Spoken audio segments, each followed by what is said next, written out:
गौतम बुद्ध की प्रेरणादायक कहानी। किसी समय की बात है, एक सम्राट ने अपने राज्य के लोगों को बुद्ध धर्म के प्रति आकर्षित करने का निर्णय लिया। उन्होंने बुद्ध के शिक्षाओं को सुना और उनके अनुयायियों में शांति, समझदारी और करुणा की भावना देखी। इसी उद्देश्य से राजा ने अपने राज्य में बुद्ध धर्म के प्रचार प्रसार का कार्य शुरू किया। एक बार एक युवा नौजवान जो कि अपने राजा के बहुत नजदीक था, बुद्ध की शिक्षाओं को जानने के लिए उनके आश्रम में गया। उसने बुद्ध से मिलने की इच्छा जताई और वे उसे अपने साथ अन्य शिष्यों के साथ अन्याय के विषय में चर्चा करने के लिए अपने साथ ले गए। चर्चा के दौरान बुद्ध ने अन्याय के विषय में अपने विचार व्यक्त किए।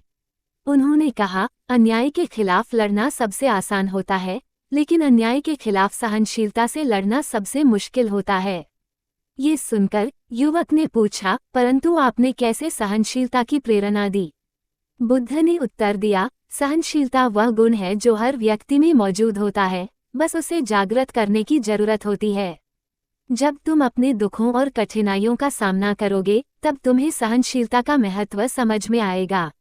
युवक ने बुद्ध के उत्तर को सुनकर गहराई से सोचा और उनके आश्रम से चला गया। वह अपने जीवन में नई दिशा और नई प्रेरणा पाकर वापस लौटा। समय बीता और युवा नौजवान एक दिन अपने राजा के साथ जंगल में शिकार करने गया। वहां उसने एक घोड़े को देखा जो कि एक पेड़ से बांधा हुआ था। घोड़ा बहुत उत्साहित था और पेड़ के चारों ओर घूम रहा था, लेकिन उसे कुछ नहीं मिल रहा था। युवा नौजवान को ये दृश्य देखकर काफी दुख हुआ। वह घोड़े के साथ लगातार बातचीत करने लगा और उसके मालिक से पूछता रहा कि क्यों वह इस पेड़ से बांधा हुआ है। मालिक ने कहा, इस पेड़ के चारों ओर घूम करना इस घोड़े की आदत हो गई है। युवा नौजवान ने उसे समझाया कि वह कठिनाई और दर्द को तो सह सकता है, लेकिन उसे उसके मालिक के यहाँ लौटा देना चाहिए। मालिक ने युवा नौजवान के विचारों को सुना और उसे ध्यान में लेते हुए घोड़े को छोड़ दिया। युवा नौजवान का ये कार्य उसके राजा के सुंदरित गुणों को दर्शाता है। उसके उत्साह, समझदारी और करुणा ने देखा गया और उसके राजा ने उसे अपने विशेष सलाहकार बना दिया।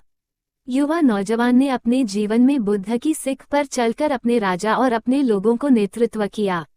इस कहानी से हमें ये सीखने को मिलता है कि सहनशीलता, दया और समझदारी हर इंसान में होते हैं, बस उन्हें जागृत करने की जरूरत होती है।